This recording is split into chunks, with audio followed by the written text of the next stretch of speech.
of, this was a team you watched growing up, you're from here, and Brad Treliving. All those things I'm sure factored into what's hopefully going to be a productive time here. Yeah, obviously a team with elite talent, some of the best players in the world, and they've had a ton of regular season success, and it's been definitely been impressive watching their top end guys. So I mean, as far as I'm from here, I grew up here. I grew up in East York, so I'm a Toronto kid, and definitely excited to raise my family here. But and then yeah, working with Tree of Bobby, sorry, my son. Working with working with Tree, I worked with him for 3 years in Calgary, and he's a stand-up guy and really a good human. So I mean, that's and he wants to win just like I do. So I mean, there's a lot of similarities there. Quick follow. How did the last couple of days come through? And once they traded for your rights, did you figure it was going to be inevitable? Yeah, obviously stressful last few days for me.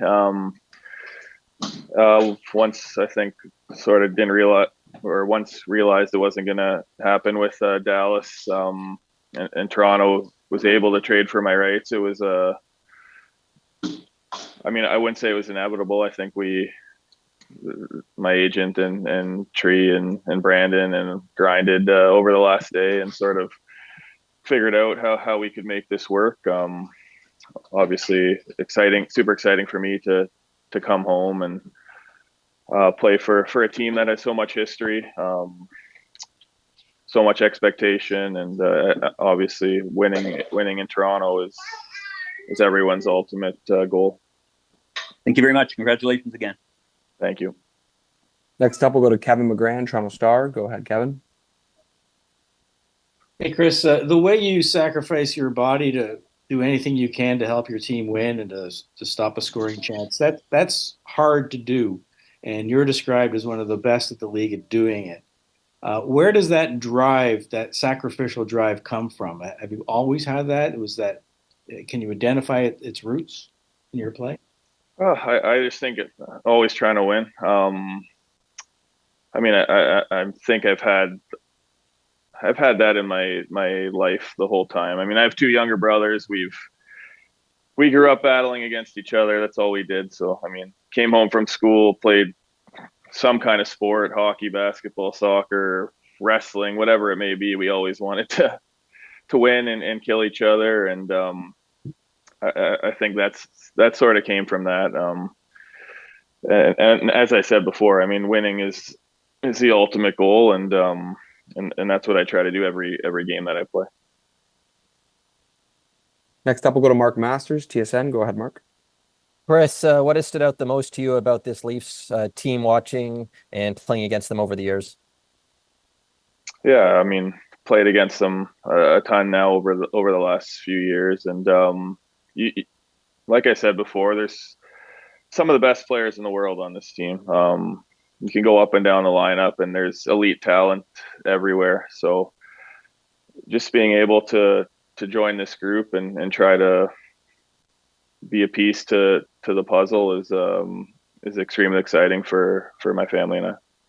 What is your most vivid memory growing up in the Toronto market about hockey, the Leafs, whatever?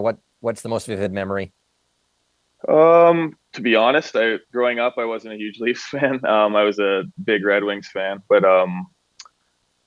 always paying attention and always loved hockey, just how passionate everyone is here. But I think Leaf Sens rivalries for me growing up were something that I was always tuned into, and just the passion, the excitement. Those playoff series were incredible and stuff that I'll always remember for sure.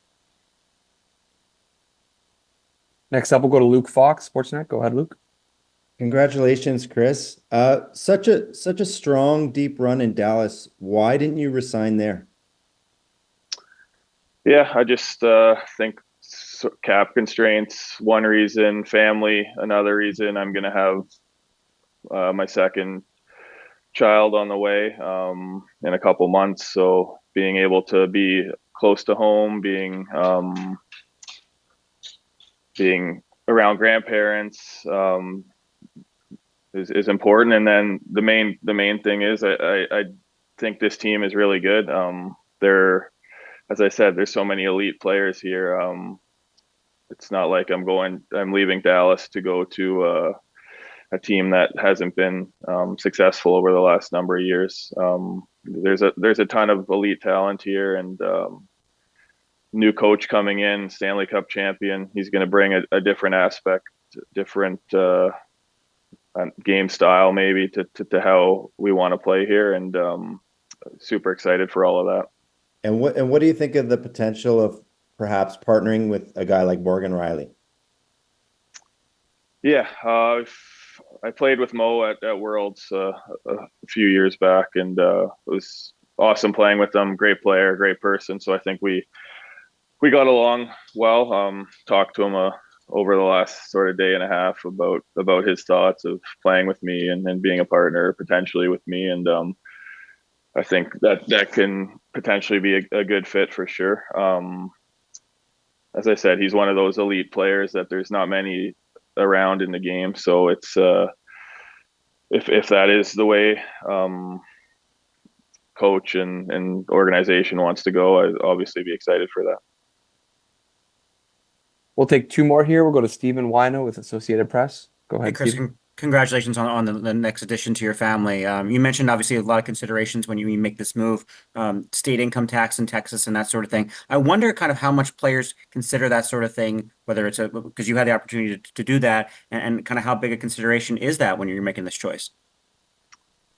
Yeah, it's that stuff comes into play. Obviously, I mean, I can't thank Dallas enough for how they treated me. Jim, ownership, Jim Nill, the coaches were amazing. Pete, Naz, they welcomed me with open arms, and I really appreciated that a lot. It's just there was a few things that didn't work out. I mean, yeah, obviously you do have the lower state tax there, but I've played in Canada for 14 years. My family, I'm from here. My wife's family's from close to here. There's also a tax when you leave Canada to become a U.S. citizen. So there's a departure tax to leave Canada. So that plays a role into it, coming and family reasons, and then just coming to a good team is obviously a big part of that. So I mean, I didn't want to leave Dallas and go to a team that wasn't trying to win, and that was a huge reason why this happened. And last one here, we'll go to Dave McCarthy, NHL.com. Go ahead, Dave. Hey, Chris, congratulations, man. Remember you back from Markham Waxer's days. I'm interested in Craig Berube and how much you were able to talk to him throughout this process, and what you feel in terms of style that he might bring to this group moving forward. Yeah, after Toronto traded for my rights, he reached out probably an hour or two later.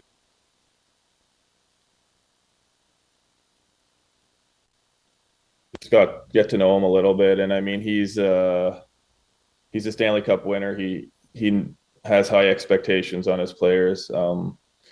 Something that both were very intriguing to me, and I think he wants to bring a philosophy and approach to the game that's suited to win hockey games.